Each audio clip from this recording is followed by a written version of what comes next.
Hi everyone, welcome to season 3 of SelfUplife. Today is an important episode, so I hope you've all come prepared. Let's start our show with this trivia question. Which Canadian province opts out of daylight savings time? Which Canadian province opts out of daylight savings time? Let me know the answer in the comments below. Please don't Google it. You can also share this image and your answer on Instagram with the hashtag SelfUplife, and we may feature it on our feed. I will reveal the response towards the end of our segment. For now, let's start our show.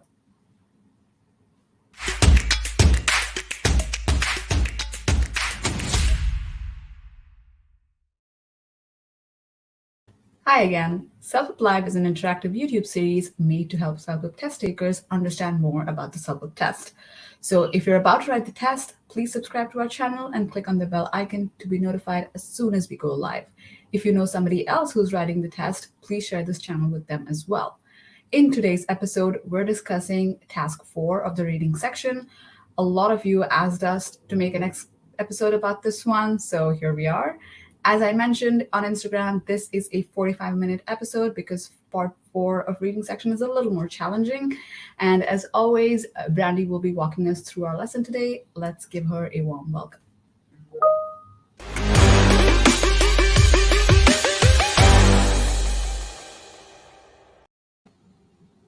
Hi, Brandi. Welcome back. How are you doing? Hello, I'm very well. It's nice to see you today, Ashwati. How are you doing? I'm doing well as well. Great as well.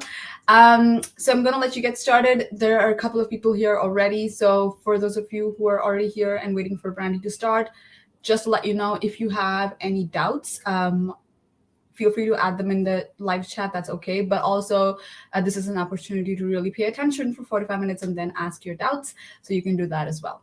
Okay, Brandi, all yours. Excellent. All right, I'm going to share my screen here so we can get started. Okay, so again, we're going to look specifically at part 4 of our reading today, which is called Reading for Viewpoints. And again, that's because we've had so many requests from viewers for some help with this part of the test, as it is quite challenging. So let's get started now. There are 4 parts to complete overall on the reading test, and it takes about 1 hour of time to finish the entire reading test. But the section we're looking at, part 4, will take about 13 minutes in total, and there will be around 10 questions or so to answer.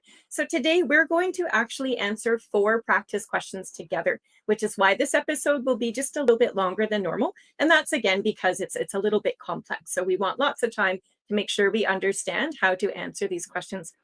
So before we look at those practice questions, I'll quickly review that there are 3 types of questions, and we will be practicing these today. The first type of question that you might encounter on the reading test are general meaning questions.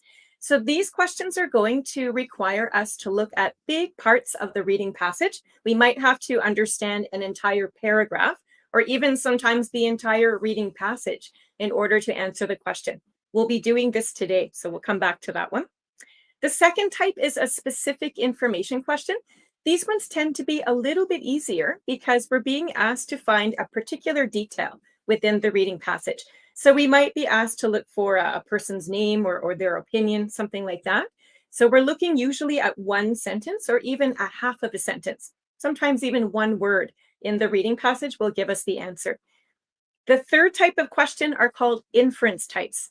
These ones are challenging as well because the 4 answer choices are not going to be stated directly in the reading passage.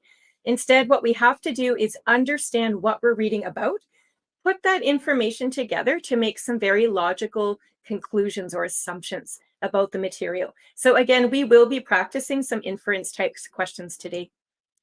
So this reading test in its entirety, from part 1 to part 4, you're going to notice that the questions themselves and the reading passage, the vocabulary, even the sentence structure, and so on, it's going to become more complex as that test moves forward.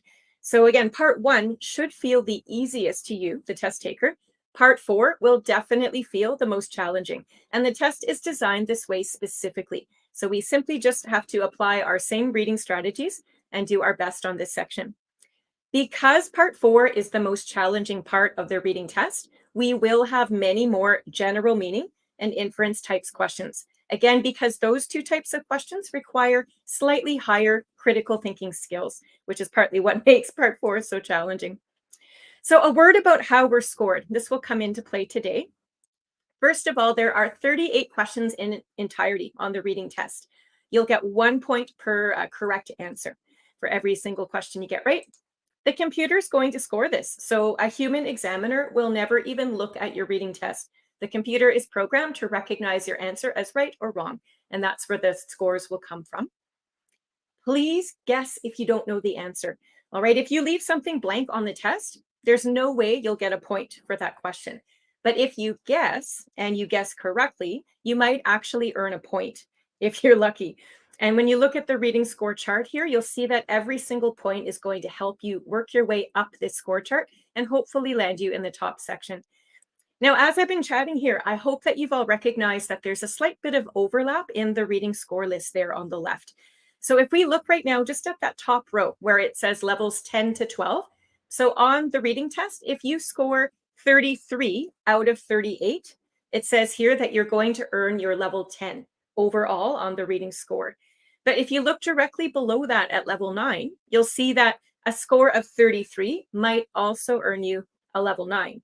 So of course, a common question would be, well, which is it? If I score 33, am I going to earn a level 9 on my reading test or a level 10? And the answer to that question has to do with what's called score equating. So remember, when you're writing this test in the testing center, not everybody in that same room is going to have the exact same test questions. So again, let's pretend that you and me, or you and I are sitting in this room together. We both have slightly different questions on our test. If a few of the questions on my test are just considered slightly more complex than, say, the few questions on your test, and we both scored a 33, well, because my test was the more complex area, I would score the level 10. And if you had just a couple of questions that were deemed a little bit less complex, your score of 33 would then earn you a level 9. So that's the way that works. Okay, so overall, the tests are designed to the same performance standards. I'm not suggesting that one test is much more difficult than another. But again, with the language questions themselves, there might be a slight variance in the level of complexity in a few of these questions. So that's what the scoring chart's all about. There's more of a write-up about this if you're interested in reading more on the CELPIP.ca website. So let's dive right in now to our reading for viewpoints. So before we even look at the questions, I just wanted to show you what the screen will look like. So over here on the left-hand side, you're always going to have your reading passage.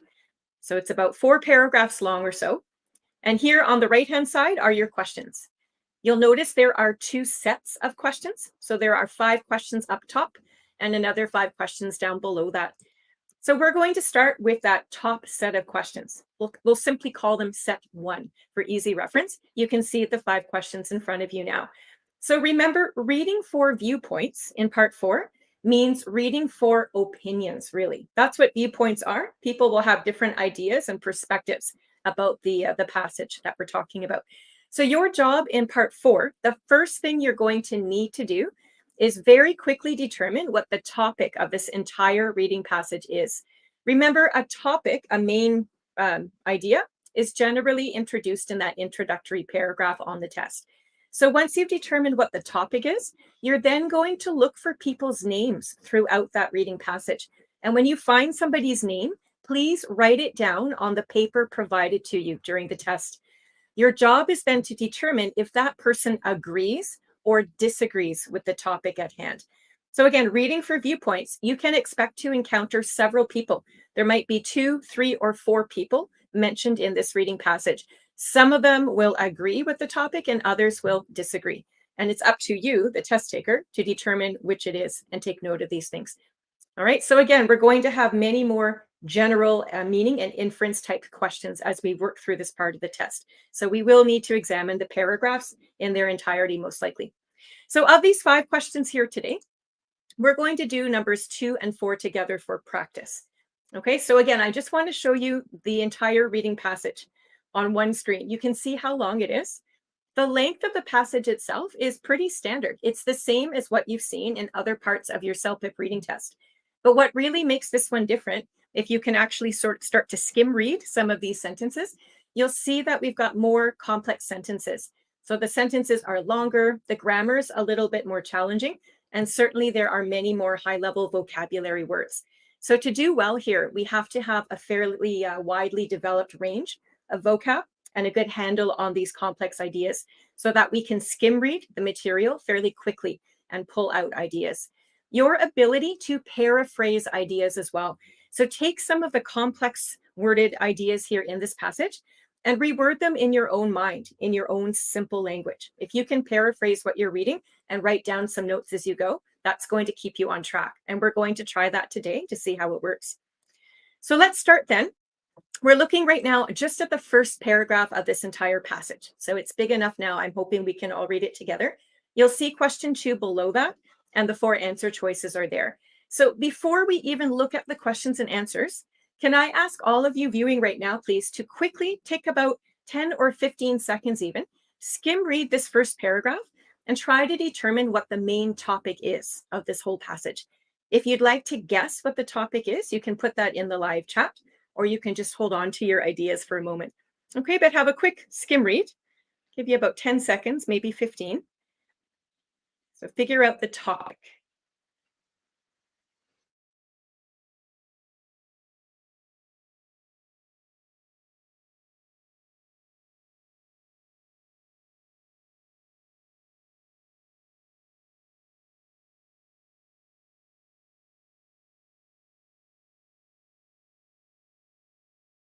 Okay, I gave you 25 seconds. That was a bit long, but that's okay.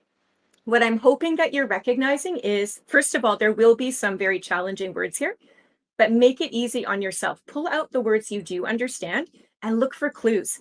If you don't have the vocab, look at the way the passage is set up. Did you notice that we've got some repetition here?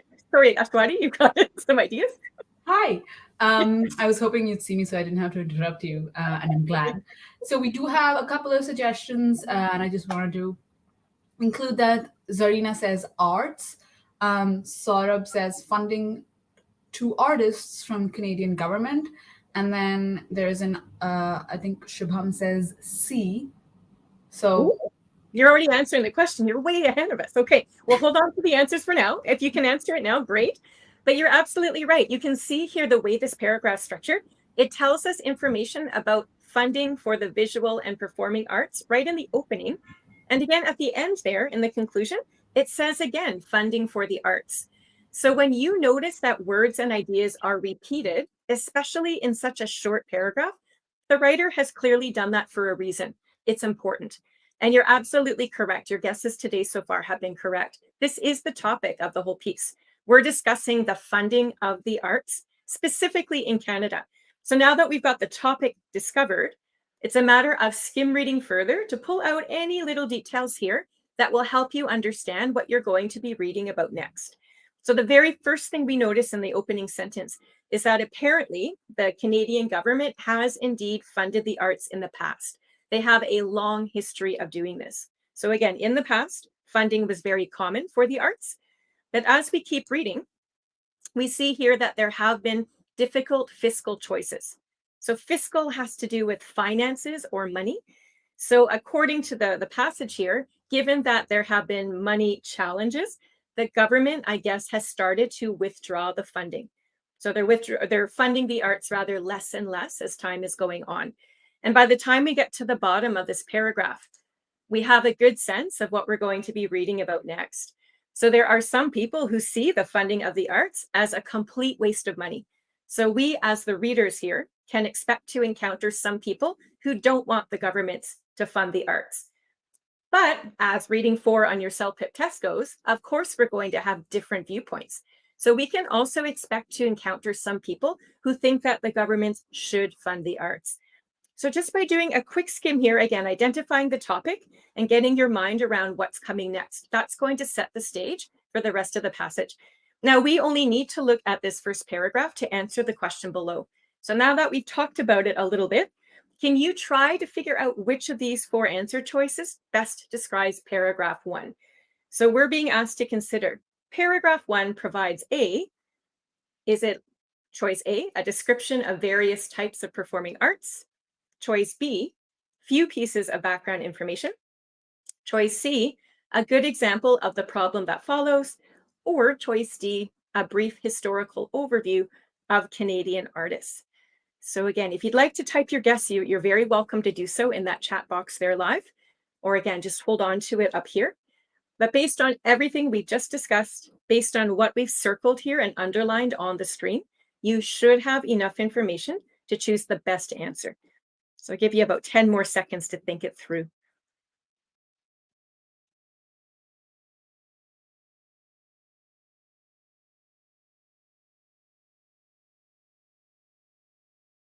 All right. We're going to walk through these one at a time and determine if they're logical. So choice A there talks about types of performing arts. Now, types of performing arts that I can think of off the top of my head would be things like singing, dancing, painting, acting, and so on. There is no specific detail or reference to any of those types of ideas in this opening whatsoever. So we don't have types of performing arts discussed here in detail. Answer choice A does not make sense, so we won't consider it further. Looking below that here, we've got a few pieces of background information. When you look at the details that we've circled, again, nothing here is specific, but we do get enough of a background context to better understand what we're going to read about next. That's what an introductory paragraph is supposed to do. So answer choice B looks like it's the most logical so far. I think it's the right answer, but before we choose it, we'd better consider at least C and D, just to make sure we've not missed anything. So answer choice C here says, a good example of the problem that follows. What troubles me about answer choice C is the word example. There's really nothing specific in this opening paragraph. All we understand is the government used to fund the arts. It's not funding the arts so much anymore. Some people think that's a great idea. Others don't. That's really all we know. It's a general overview. So answer choice C doesn't make the best choice. It's not truly a good example. There are no specifics there. And answer choice D, in the same vein, D says brief historical overview of Canadian artists. Well, there's no artist referred to. We don't get anybody's name. And likewise, we don't get any mention of, say, artists or singers or dancers. So there really isn't much to say about the artists themselves. We're focused in paragraph 1 on the notion of should the government fund the arts or not. So answer choice B is the only one left now. And it also makes sense in the context of what we've discussed. So this is how we know that answer choice B is the correct answer for this particular question. So this question, when you look back here at the first 5 in set 1, we've just finished number 2. This one was a little bit maybe among the easier types of questions that you'll see in this passage. All right, we're going to move on to question 4, which is going to require a lot more concentration on the reading. So looking at question 4 right now, it says here, Bakir thinks that implementing Donohue's ideas would lead to blank. Before we even open the answer choices, I'm not even worried about the answer choices. What I myself as a reader would want to know here is who are these people? We need to know who Bakir is and who Donohue is. We have to understand if they want the government to fund the arts or not. That's the first step. Once we've got that under control, we then go into the answers. So again, this is a lot more of a wider scope here in your reading comprehension. So we've already looked at paragraph 1. That's how we answered question 2. We're moving now to the second paragraph in the text, which you can see before you. So can you do a quick scan? You're not reading, you're scanning. You're looking for one of those two people's names. We have to figure out what Donohue's all about and what Bakir is all about. So try to find their names as quickly as you can. And again, when you look at this paragraph, immediately you do see that word Miriam Donohue. So you know you're looking in the right place, at least, to figure out who Donohue is. And as we continue to quickly read here, we see that she's associated with the Canadian Taxpayers League. So at least we have sort of a context about how she could be important discussing this topic. So you'll notice on the right-hand side of the screen is a little, we'll pretend that that's my note paper. So in the test again, you'll have your own paper and pen. So at the top of this note paper, we've written here, government funding for the arts, question mark. So that's the topic of this whole passage. We're trying to figure out, do these people support that or not? So I'm just going to take note of the people's names as I encounter them. And this is what I encourage you to do as well. So the first person we've read about is Donohue. It's the last name that's important. In formal text like this, the first name's really not that important at all. So we'll leave it out. But Donahue, we can note here in our own shorthand that she works for the Canadian Taxpayers League. Okay, now your notes, by the way, are not counted for your score. Nobody sees your notes but yourself. So please take notes however you want to. They might look different from how I'm doing it now on the screen, but as long as you can read them and they make sense to you, that is what is important. So at least we know who Donahue is. We now have to quickly read over this paragraph and determine if she supports the arts funding or not. So that very first part or first quote, you see how this sentence I've highlighted in yellow, it's within quotation marks. So Donahue said this out loud at one point in time. So I'll read it from the screen and try to determine yourself if you think that she wants the government to fund the arts or not. So here in yellow, it says, society doesn't accept government intervention in other economic sectors. The arts should be no different. So we'll just digest that for a minute. There are some challenging vocabulary words. So government intervention is just a fancy way of saying government funding for the arts. And these other economic sectors, I'm guessing she means other areas in society, like maybe athletics and other things like that. So her idea here is saying, well, society doesn't get funding in other areas, and the arts should be no different. So really, she's saying the arts shouldn't either get funding from the government. So I think we've got our answer already. I think we can start to conclude that Donahue does not think the government should fund the arts based on this first idea she presents us with. But let's continue reading through this paragraph just to double check that idea. So as we keep skimming, so right below that yellow highlighted phrase, as you start to read this, you're going to see some very high level vocabulary. I see words again like intervention, distorts, entrepreneurial, obtain. Those are challenging words.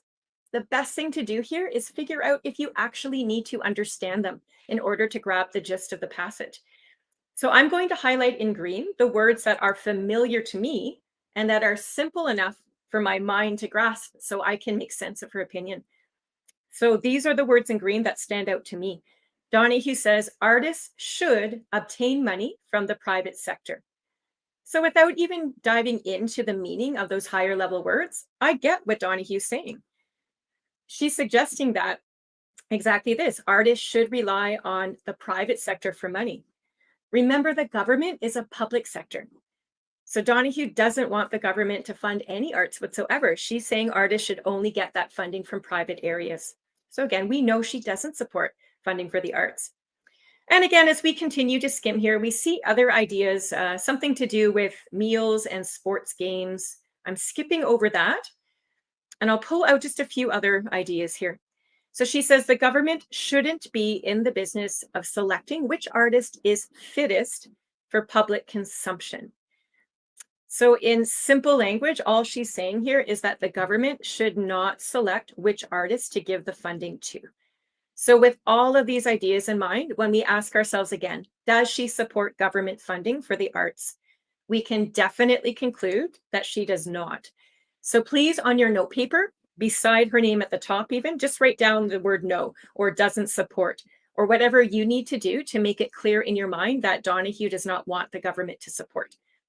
So that's the first person finished here when we return to question 4. Of these two people, we now understand Donahue's idea. She says government should not fund the arts. So we're going to repeat this process, but now we're going to look for Bakir's name. So we've already looked over paragraph 2 in lots of detail. Let's move forward then to paragraph 3. So our first job is to scan until we can find Bakir's name. Make sure we've got the right paragraph in front of us. Yeah, here it is right here. So again, it should take you mere seconds to pull out a name from a passage. Since they start in capital letters, they're usually easier to find. So as we look around her name in the passage, we just want to figure out who she is. So what is her job title? And in this case, I notice it actually right before her name. So Katrina Bakir, this is our second person we've met in this passage. So I've numbered it number 2. So Bakir is a community arts organizer. So before we even start to read, this is where those higher level critical thinking skills come into play. We're going to make an inference here. Ask yourselves this: if Bakir works as a community arts organizer. She wants to organize and plan arts events in the community. Logically, then, would she want the government to fund that? And I would assume, yes, she would, right? If she can get the money from the government, then she can do her job a whole lot easier. So I assume she probably does support funding for the arts by the government. But again, we're going to double check. We're just going to skim read over her paragraph and pull out relevant details for our note paper. So starting at the very top, again, I see some very high level vocabulary words. Do you see right in the middle? I've skipped over these words, philanthropy and panacea. I'm guessing a lot of us viewing this episode right now probably don't fully understand what those words mean. Maybe we've not even heard of some of these words. So again, ask yourselves as the reader, don't panic. Don't panic on your test. Figure out, first of all, do you need to know what these words mean? Simply to understand Bakir's opinion. And I would say, no, I don't think we do. So if you look at the other yellow highlighted phrases there, these are the words that I think are important, and I'll read them out loud. It says, it's not realistic to imagine that private sponsorship will replace government funding. So that's a simpler idea to work with. And it's starting to paint the picture in my mind about whether she supports government funding or not. So she thinks it's unrealistic. Private companies then will replace that government funding, indicating if private companies won't do anything, well, then the government's going to have to fund the arts. So I still think she supports that. Okay, the next little detail I suppose she gives us is here in green. It says, businesses seek government support of the arts as a stamp of approval, ensuring high standards of quality and integrity. This one's challenging. So in simple language, what this is suggesting is if the government funds the arts, they're giving it the stamp of approval. This is an expression that means the government clearly values the arts. They think the arts are important and worthwhile, and that's why they would fund them. And Bakir says if the government funds the arts and demonstrates to the rest of society, to the businesses and citizens, that the arts are valuable, well, then she thinks makes sense that arts programs will maintain a very high level of quality. So that's really what this idea is all about. So in simple words on a notepad, you might summarize it something like this. So the government is showing support for the arts by funding, and that gives a very high level of quality to the programs themselves. So this is her train of thought. And as we look back at her paragraph, the next little idea here in blue talks about what might happen if the government stops funding. So if there are cutbacks, if we don't fund the arts so much, Bakir thinks that the private sector will become more reluctant to sponsor artists. So if you're more reluctant, it means you are less willing. So this idea in blue is an extension of the idea in green. So what she's saying again, if the governments fund, they're demonstrating the arts are valuable. But if the governments take away that funding, they're demonstrating now to society that the arts are not valuable at all. So if the government doesn't think they should fund the arts, well, then nobody else is going to want to fund them either. Not the private sectors, not the people, not other donors, and so on. This is the idea that Bakir has. So we'll just note it there as a continuation. So with cutback, she thinks there will be less money from private sponsors. So again, if there's no money from private sponsors coming in, Bakir really wants the government to support the arts. And her last idea here, she says that Canadian artists, she figures, are already pretty poor. She says they live in the poverty level. So she finishes by saying, if funding cuts continue, artists will have to choose between falling further into poverty or changing professions. So we think about that logically, right? If artists are poor, Bakir says, if more cuts happen, they're going to become even more poor. So poor, in fact, that they're going to have to change their job. They won't be able to survive as an artist any longer because they're simply not making enough money to make ends meet. So with all of this information here, and again, we ask ourselves, does Bakir support government funding for the arts? And we can conclude, yes, she does. She's really worried about the state of the artists. She doesn't want them to live in poverty or become poor. She knows that private companies won't fund, so she's relying here on the government to continue funding these programs. And again, so she can do her job as a community arts organizer. Okay, so again, we've talked about this in great length, and I wanted to go through this step by step to really demonstrate the logical thinking process. On a test, you've got 13 minutes to answer the 10 questions. So if you can give yourself about a minute and 15 seconds per question, that's about what you can afford. Okay, so all of these discussions we've just had, they're going to take place in your mind very quickly on the actual test. So returning now to question 4, we understand that Donahue does not want government funding for the arts. We've just learned that Bakir does. So these two people have opposite ideas about the funding. So we're almost ready to answer this question now. Before I pop open the 4 answer choices, let's consider that question again and even reword it in our own simple language so we understand what we're trying to answer. Question 4 says, Bakir thinks that implementing Donahue's ideas would lead to. I'm going to, again, in my own mind and on my note paper, I'm going to rewrite that question in a way that makes sense to me in simpler language. So I'm now paraphrasing the ideas from the question. Okay, so my paraphrased ideas are in the orange box. And it says that Bakir thinks that if the government stops funding the arts, that's what Donahue's idea is, right? She doesn't want funding.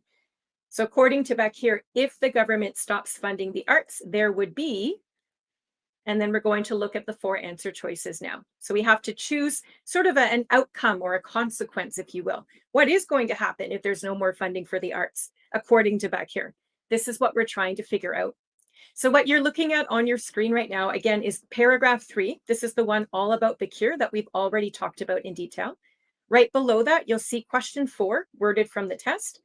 Inside those orange brackets are my paraphrased idea. This is still question 4, but worded in a way that's just a little bit simpler, that makes more sense to me. So again, you can decide to use question 4 from the test or reword it yourselves. As long as you've got the idea, that's what counts. So with all of this really complex discussion we've just had, can you please take a look at your 4 answer choices and see if you can choose the right one, I guess. So what does Bakir think will happen if we stop funding the arts? What's going to be the consequence? Take Hi, about, Brandi. yeah. Actually, we already have suggestions here, so I'm just going to share it. Perfect. Everybody is saying B. You're absolutely correct. Everybody unanimously chose B? Yeah, I will. 1, 2, 3, 4, 5, That's 4 right. people. B. Excellent. And I laugh because, again, I can't see the screen when I'm presenting, so I can't see your guesses. So I'm very pleased to see that you've got the right answer. It is B, but what I want to do is just walk through and make sure we know why it's B. Answer choice A below there talks about a decrease in government income tax rates. Income tax rates were not discussed whatsoever. The only amount of payment we discussed is Bakir's fear that artists are going to become even more poor. That has to do with their salary, though. Doesn't have to do with income tax rates. So let's just eliminate answer choice A. Answer choice B says there will be a decrease in the number of working artists. That seems to be logical when we consider that very last part of Bakir's idea. She says, if funding cuts continue, okay, do you notice how in the passage that actually matches the question? And it matches specifically my own paraphrase, which is just a lucky guess. So if the funding cuts continue, Bakir says one of the consequences will be, well, artists will have to change jobs. They won't be able to afford to stay artists. So if all of these artists give up their jobs and find a new one, clearly there will be fewer artists working. So answer choice B absolutely is correct. There will be a decrease in the number of working artists. So that's how we know answer choice B is correct. And really quickly, when you look at C and D, I just want to point out sometimes the trickiness of these answer choices. So looking at answer choice C, this talks about having an increase in the quality and integrity of art. So can you see where I'm pointing with that orange arrow up atop? This word for word, we see the words quality and integrity right in this paragraph. But don't get tricked by that. Don't just assume it has to be C because you notice those exact words. The passage itself talks about how the art programs will have high quality if the government supports them. But remember, the question below says, what will happen if the government stops funding?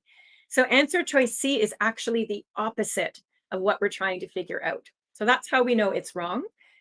Answer choice D is somewhat similar. This one says there would be an increase in private funding, and we know the opposite is true. Remember how Bakir said that if the government stops funding, other private sectors will be more reluctant to sponsor. So this means that they'll be less willing to fund at all. So there's not going to be an increase in private funding. There would be actually a decrease based on what Bakir has told us. So this is tricky. You know, again, all 4 answer choices have these words decrease, increase. So you have to figure out that first and then look at the rest of the ideas. But if all of you landed on answer B very quickly, I'm very impressed because this is not an easy question. As you can see, we had to understand Donahue's opinion and then Bakir's and then put it all together. So this is what I mean by looking at large chunks of the entire reading passage in order to make sense of it, which is partly what makes it so difficult compared to the other parts in the reading test. Anyway, we're done with part 1 or set 1 for now. So there are 5 questions there to answer, and you would finish the rest of them in the same strategy. We're looking now at the bottom section of questions. So we'll call this set 2. So you can see it on the screen that it's formatted slightly differently. This is almost like an email or perhaps like a little letter or a handwritten note that somebody is writing in response to that same article all about funding of the arts that we've already read through now. So what we need to do here is figure out who is writing this particular response and then determine what their opinion is. Do they want the government to fund the arts or do they not? So we're basically applying these same strategies. And I think for practice, I'd like to focus down here. So we're going to answer the last 2 questions of this part because they sort of go together in meaning. So that's why we'll do them together. So for the purposes of time today, we actually don't need to consider the middle section of this little note. So what I've done, these ... I added those in just to tell us all that we've cut out that middle paragraph, just so we don't have to take the time to look at it right now. But what I would like you to do right now, please, as quickly as you can you skim read that opening paragraph and determine who is writing this passage? Okay, you can type your guesses into the box and Ashwati can share some if we get some in. But yeah, who's writing? That's where we'll start. We always do that. Who's speaking? Who's writing? You don't have to look far. Hello. I'm waiting for answers to come in, but I did want to say that Lokesh says special thanks to Brandi, Megan, Ashwati. They're doing a great job conducting these seminars. I just wanted to share that with you. Great, thank you. Okay, we have a comment here. One person says rock musician. Shubham says Bakir. Yep. Those are the 2 options we have. Awesome. Yeah. Again, so this is when I said who's writing, we don't necessarily have to have a person's name like we did earlier, but we still see a person. This is a musician. He happens to be an alternative rock musician, but in general sense, he's a musician. He or she, we don't know. So this is who's writing. The next step, of course, is to figure out, does the musician support the funding of the arts or not? So yes or no. Does the musician want the government to fund the arts? Yes or no? Here's your clue. The musician has been trying to get the government to fund his tour. So if the musician himself, will say, wants money from the government to go on tour, clearly the musician supports funding for the arts. That's the only assumption that makes sense there. And as we continue to read this little passage, we get a few other details. So we see that even though the musician wants money from the government, it's been denied. So it actually has not received any money whatsoever. And then at the very bottom, he's frustrated. The musician says certain genres of music like ballet, opera, and symphony, he says they're getting funding, but he says me, the rock musician, my band, we're not. We'd like it, but we're not getting any. So this just gives you a sort of a glimpse into his thought process. So again, when we ask ourselves, does this musician support government funding? Definitely yes. He would like more than anything else to have money from the government so he can go on tour. So that's important. Write that down on your note paper. This is person number 3, and yes, they want funding. So keep that straight in your mind. So going down to question 9 here, we're going to click on that little drop down arrow, and it's going to pop open the 4 answer choices for us. So this is interesting in the sense that you're trying to figure out how the sentence is going to start and lead in to this idea. So the second half of the sentence is going to end with Ms. Bakir's prediction. So we've already learned everything there is to know about Bakir from answering that top set of questions. So her prediction, remember, is what she fears is going to happen if the government does not fund the arts. So I'm hoping you remember that in your own mind, just because you've gone through those questions in detail. If you forget, though, and want to review, what you'll do is you'll return back to the reading passage, find the paragraph that talks about Bakir. I think it was paragraph 3. You can even look at the top set of questions and answers that you selected. Okay, and we'll do that quickly here now. So again, we can see on the screen that third paragraph all about Bakir. You see below that question number 4 that we answered together. So just to review here, you see the little orange brackets that I put around that last sentence. This is Bakir's prediction. Just as a reminder, she says that if there's no more money for the arts, artists are going to become even more poor, or they're going to have to change professions. They'll have to change jobs. So again, on your note paper, if it's easier for you to note that down here, do so. So her prediction is if the government cuts the funding, artists may need to change jobs, or they're going to live in poverty. So those two ideas are up here now. That's what she predicts. Okay, so now we're trying to figure out how to start the sentence. We've got 3 people involved that we've talked about today. We know now that the musician here and Bakir, they both support government funding. We know too that Donahue does not. We've looked at our note paper and that's what we've reminded ourselves. So when you look at these 4 answer choices, you can very quickly eliminate one that makes no sense whatsoever. So look at the very bottom answer choice.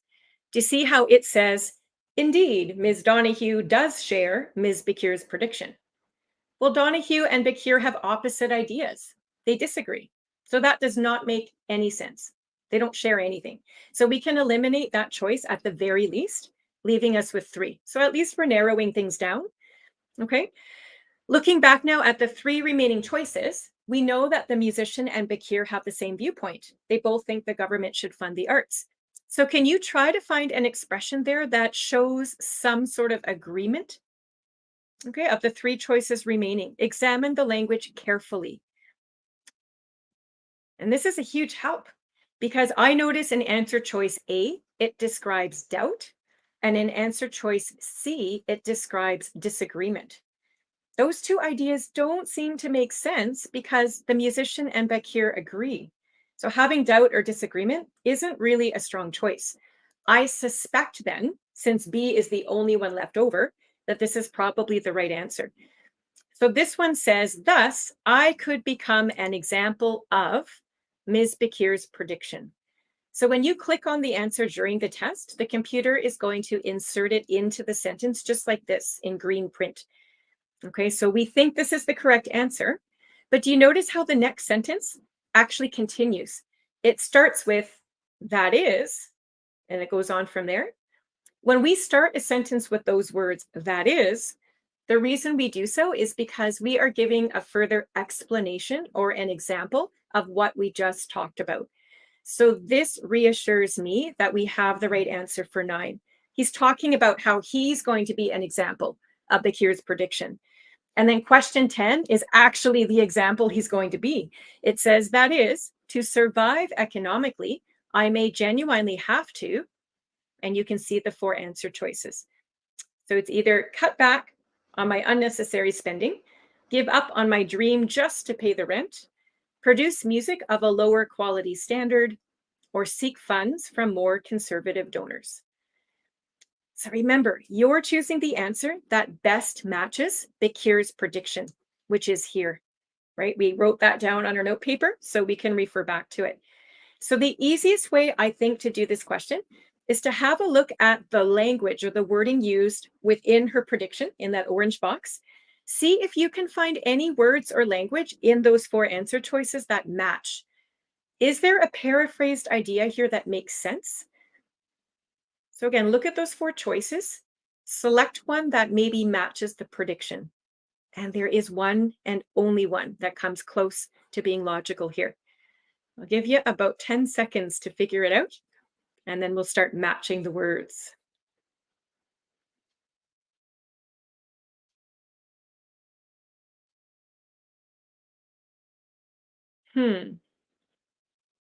Okay. All right. I know I'm going a little quickly, but I just want to show you how these words will match. So if you look at the language used in answer choice B, do you see how the language there says, give up on my dream? This is something the musician is worried he may have to do. And that matches the meaning expressed in Bakir's prediction, where she says, well, if we have no more funding, artists may need to change jobs. So if you're changing jobs, essentially, you're giving up on your dream. This musician's passionate about playing rock and roll music. He doesn't want to have to stop doing that, but he might have to if they don't get any more funding. So that's what's meant there by giving up on his dream. That's giving his job away or changing jobs. So those two ideas are paraphrased. And then when we look at the rest of answer choice B, the musician says, I'll have to find another job just to pay the rent. So that word just emphasizes how poor this musician is. He says, I'll have money just to pay the rent, meaning he won't have money for things like bills, groceries, entertainment, and so on. He'll be really poor. And when you look back at Bakir's prediction, this was the other prediction she made. Artists will either have to change jobs or they're going to live in poverty. So you can see how answer choice B and Bakir's prediction match up exactly. The language is different. It's paraphrased, but the meaning is the same. And that's what you're doing here throughout your reading part 4. You're looking for those same meanings. Okay. And very quickly again, if you weren't sure, you might be able to eliminate some other choices. So looking back at those 4 answer choices, answer choice A says to cut back on unnecessary spending. On your test, I can see some people choosing this. It would be wrong. But I think sometimes what we do is we say, well, if I have no money and I'm poor, a logical thing to do would be to cut back on your spending. So yes, I would agree with that logic. In real life, most of us hopefully would just stop spending our money on other things. But remember, we're trying to figure out how the musician is an example of what Bakir is talking about. She says nothing about cutting back on spending. Her only 2 predictions are you might have to change your job or you'll be poor. So that's why answer choice A is not correct for the reading passage. It might make sense in real life. It doesn't make sense in the context of this question. So I point that out because I think it's important for us to focus on the test questions, just as we're doing on the test question wording itself. Answer choice C is easier to discredit. It says producing music of a lower quality standard. Well, the musician is clearly passionate about playing music. He's not going to want to play less quality music. And Bakir doesn't suggest that anybody should have to do that. So it doesn't really make sense there. And answer choice D talks about seeking funding from more conservative donors. Do you remember how Bakir earlier, she said, if the government stops funding the arts, private companies are probably not going to either then. They'll be more reluctant. So if other people are not going to put in funding, then why would our musician go out and look for funding elsewhere? Those ideas don't match, right? So again, you have to find the idea that exemplifies the musician's opinion as well as Bakir's based on the wording of this question. So just to conclude here, to wrap it all up, I just want to make sure this is everyone sees where this answer is coming from. On the left-hand side in the computer screen, this is exactly what you'll see. So the 2 choices you've made there are inserted in green. So I'll just read it out in one chunk so that the meaning is clear. It says here, thus I could become an example of Ms. Bakir's prediction. That is, to survive economically, I may genuinely have to give up on my dream just to pay the rent. So that's what the computer says. On the right-hand side, remember we took a moment to write out our own paraphrased ideas here. Bakir's prediction was, if the government cuts funding, artists may need to change jobs or live in poverty. Even if you go back to paragraph 3 on the reading passage, you see the words, if funding cuts continue, artists will have to choose between falling further into poverty or changing professions. So all 3 of these phrases, regardless of how we're expressing it, they all mean the same thing. So again, that's how we often come to a conclusion over an answer when we're unsure. It's almost like being detective and looking for the clues in the text. looking for the wording in the language and the answer choices, and then trying to match them up. So in reading part 4, you'll have probably a lot of paraphrased ideas. So please do be ready for that. Anyway, let's wrap up what we've talked about here today with our part 4. We've done a lot of work, so let's summarize it. The very first thing we should do, we've got 13 minutes on the clock. The very first thing would be to preview that passage. Pull out what the main topic is, and that should come in the first paragraph. That's how writing is structured. Write down the topic. In this case, it was about funding for the arts, basically, in a nutshell. And then take note of the people's names. Every time you see a person, write their name down, and then identify their opinion. So in this case, we needed to figure out, does this person want the government to fund the arts, or do they not want that to happen? So you would write their opinion on the top of your note paper, and then paraphrase details too that are important to you. And you're pulling those out of text, just like we did in this episode. Okay, so once you've got your notes made and you've understood the paragraph that you're reading about, you'll look at your 4 answer choices and you'll choose the best one. Oftentimes in such a complex passage, you can eliminate 1 or even 2 that don't seem to make a lot of sense. So at the very least, try to narrow down that selection. If you have to guess, if you're guessing between 2 choices, you've got a much higher opportunity there to guess correctly. So again, a lot of these answers are going to come from large sections.